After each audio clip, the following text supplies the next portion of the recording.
Olá, boa tarde a todos que acompanham o NT Sul de hoje. Comigo aqui no estúdio está a Senira Martini, ela que é farmacêutica bioquímica, né, Senira? Você na 8ª Coordenadoria Regional de Saúde ocupa o cargo de Coordenadora Regional da Vigilância Epidemiológica. Seja muito bem-vinda e conta um pouquinho pra gente nesse início o que significa, como que basicamente é o seu trabalho.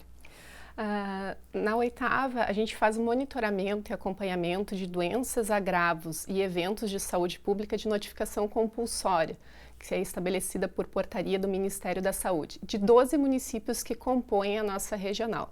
Então, esse monitoramento é fazer o acompanhamento da ocorrência de casos dessas doenças e agravos de interesse público, passar orientações para o município de como agir nas situações em que esses casos acontecem, envios de amostra, os boletins epidemiológicos, a gente precisa ter os nossos dados atualizados para colaborar com os boletins estaduais e nacional.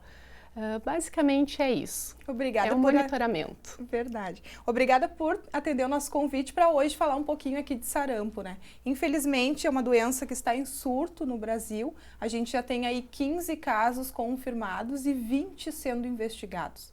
Por que essa doença então voltou a estar em surto? É importante a gente dizer que a única forma de controlar doenças virais como sarampo, rubéola é através de vacinação. E nos últimos 4 anos, esse é um cenário nacional, o país não vem atingindo a meta mínima de 95% de cobertura vacinal para essa doença.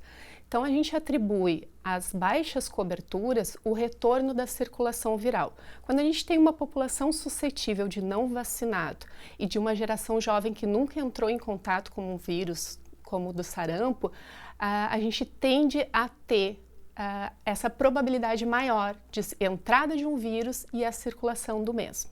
Como que um paciente sabe que ele está com sarampo, né? No caso, quais são os sintomas e qual é o risco dessa doença? A gente chama o sarampo de uma das doenças exantemáticas, né? Por quê?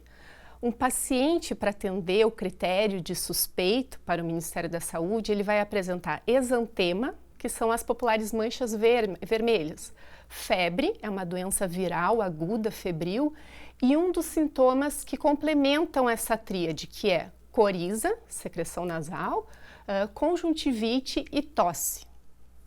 Como que essa doença, em que período, né, que ela acaba passando de uma pessoa para outra? Após o indivíduo ter contato com o vírus, ele passa por um período de viremia, em que ele desenvolve a viremia em si. E antes de aparecer um dos sinais clássicos do sarampo, que é o exantema, manchinha vermelha, até 6 dias antes desse dia, ele já está transmitindo, ou seja, ele não tem sintoma e já está transmitindo. Após o dia de surgimento do exantema, ele transmite 4 dias após. Ou seja, então a gente tem aí 10 dias, mas esses 6 são os mais críticos. Porque a gente vai pensar, é uma criança que vai para uma escolinha, tem contato ali não só com a turminha, mas na hora do recreio, tá aí o motivo do surto. Exatamente. O paciente tem uma lacuna de tempo em que ele não tem sintomas, ele não tem os sintomas de alerta, mas já é um paciente fonte que transmite para os demais contatos. E como que é o contágio? Como que essa doença passa de uma pessoa para outra? O contágio único é respiratório, né? Uma pessoa que está com a viremia passa para outro indivíduo suscetível. Então, é feito através das gotículas do espirro, da tosse, da fala, até o ato de respirar, já é possível transmitir o vírus. Por isso que ele é tão contagioso e se propaga tanto. Por ser respiratório. Não precisa o contato direto. Algumas pessoas erroneamente atribuem as manchinhas ao contágio, mas não. A transmissão é respiratória, é através das gotículas da saliva do doente que saem no ar e atingem um próximo indivíduo suscetível. Ou seja, a maneira seria o isolamento mesmo. O isolamento do indivíduo em casa ou no hospital, dependendo da sua situação clínica. Doença essa que é capaz de matar. Sim, os casos mais graves, e isso infelizmente já aconteceu no país, podem evoluir para o óbito, né? Normalmente a evolução é benigna, o sarampo lembra muito uma infecção respiratória do trato superior, mas nos casos em que complicam, ele pode agravar para uma otite média, uma laringite, uma pneumonia, um sintoma respiratório mais grave e os piores casos para uma encefalite.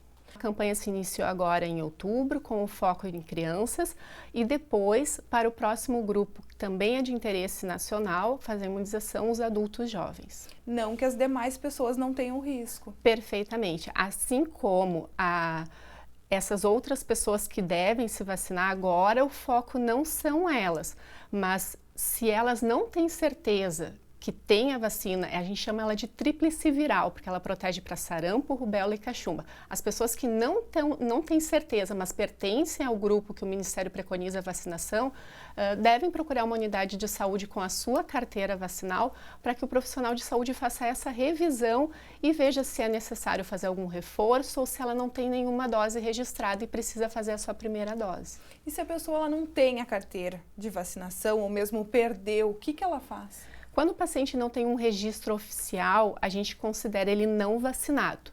Mas antes, para ter certeza, Cachoeira do Sul especificamente tem um serviço, o DVS, o Departamento de Vigilância Sanitária, onde há o registro histórico de muitos pacientes. Então a gente sempre recomenda, se não tem um registro consigo, vá até o DVS, veja se lá tem um registro do seu histórico vacinal. Se houver, ele vai sair com esse registro. Leva esse registro até uma unidade onde vai ser feita a conferência se tem que fazer algum reforço ou não. Se o DVS não encontra registro, a gente vai considerar esse paciente não vacinado, pois ele não tem um registro oficial, e ele vai ir até uma unidade para fazer o que é necessário. E as demais pessoas, vale também essa consciência de que o documento, a carteira, deve ser cuidado como os demais, como a... Entre os profissionais de saúde, a gente brinca que a carteira de vacinação é o nosso RG do SUS, né? Ela é intransferível, ela é pessoal e ela deve ser cuidada como qualquer outro documento. Ali está o nosso histórico de imunização. A gente não pode perder esse registro, porque ao longo da vida a gente vê que durante vários momentos a gente precisa dela para alguma comprovação e até para uma segurança individual em saber se está protegida ou não. Porque daqui a pouco a gente está falando aqui que quando a pessoa fez, mas não tem como comprovar, precisa fazer de novo. É considerado um não vacinado. Mas daqui a pouco aquela dose poderia estar sendo utilizada em uma outra pessoa que nunca fez. Teve nenhuma, né? Perfeito. Senira, outra dúvida aqui é quanto à doença, né? Existe tratamento? Onde que a pessoa pode buscar? Por ser uma doença viral, não existe um tratamento para combater o vírus, né? A viremia, a doença em si. Os tratamentos, eles são de suporte. Como é uma doença febril, se usa antitérmico. Alguns pacientes têm dor no corpo, vai se usar um analgésico. Então, o tratamento é de suporte para cada quadro clínico. Não existe um tratamento para combater o agente especificamente. E aí, quando essa pessoa tem a doença, né, tem que ficar isolada. Essa é uma recomendação do Ministério da Saúde que segue a Organização Mundial da Saúde. Por uma questão de consciência coletiva, todo paciente suspeito ou confirmado, durante o período de transmissibilidade, ele deve ficar em isolamento em casa. Os pacientes que agravam, em isolamento hospitalar. Mas é preciso essa consciência. Se é um caso suspeito, com uma evolução benigna, fique em casa e, principalmente, evite o contato direto com crianças e gestantes, que são populações vulneráveis. E neste momento, se está na faixa etária recomendada, né, preconizada pelo Ministério da Saúde, vá até um posto de saúde e procure essa imunização. Perfeito, leve a sua carteira, veja se falta essa ou se falta outra, né? A gente tem iminência de circulação de febre amarela a qualquer momento, né? O vírus da febre amarela já chegou até o estado de Santa Catarina, então leve a sua carteira, reveja, né? É um direito do cidadão, é um dever do cidadão se manter imunizado, porque além da proteção individual, a gente tem a proteção coletiva. O número de casos está crescente, né? Como a gente vem Sim. acompanhando, infelizmente isso está super próximo de todos. No país já se confirmou mais de 6.400 casos. No Rio Grande do Sul já são 15 casos confirmados, a maioria deles se concentram em Porto Alegre, com 8 casos, Cachoeirinha tem 2, Gravataí 3 casos, o município de Dois Irmãos com 1 caso e Ijuí mais recentemente com 1 caso importado de um paciente que viajou ao Paraguai. Cachoeira do Sul, felizmente, não possui nenhum caso confirmado. Já temos casos investigados e descartados por critério laboratorial com amostras que foram enviadas ao LACEN de Porto Alegre, que é o nosso laboratório oficial de referência. Descartamos os 2 que foram investigados, não temos casos confirmados aqui. O lamentável é que de uma doença que já havia sido controlada no país. Exatamente. Nós tínhamos um certificado internacional de eliminação do sarampo, né, que é emitido pela Organização Mundial de Saúde. E em 2018, quando entrou a circulação pela região norte e ela se manteve circulando no país por mais de um ano, a OMS retirou. Nós perdemos esse certificado de eliminação em 2019 por conta de não ter conseguido controlar a circulação viral. Então, hoje, nós não somos um país com eliminação do sarampo. E é importante a gente falar também, né, sobre a questão do grupo das crianças que devem ser vacinadas. A gente tem os jovens também, mas eles precisam que um responsável leve até o posto. Exatamente. Além de comporem um dos grupos de maior vulnerabilidade e suscetibilidade para desenvolver a doença, é um grupo que não pode ir sozinho, não tem essa independência, essa ingerência de ir sozinho até uma unidade de saúde. Então, os pais são responsáveis por essas crianças e vacinar, eu sempre digo, é um ato de amor, é um ato de cuidado. Cabe aos pais manterem essas crianças com a sua carteira de vacinação em dia. Até porque é a forma de tentar, né, controlar o surto.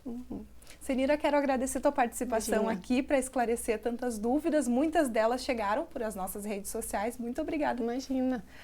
Estou sempre à disposição. A gente sempre aproveita esse espaço para divulgar um pouquinho do nosso trabalho, mas principalmente para fazer uma das ações do nosso trabalho, que é educação em saúde, é esclarecimento para a população, porque a população é o principal agente do controle dessas doenças, né? Do seu cuidado, do seu autocuidado. Exatamente, a responsabilidade de todas as pessoas de estarem imunizadas. Obrigada, obrigada mesmo. Então essa conversa foi com a Senira Martini, ela que é farmacêutica bioquímica e atua na 8ª Coordenadoria Regional de Saúde aqui de Cachoeira do Sul. Eu volto com você.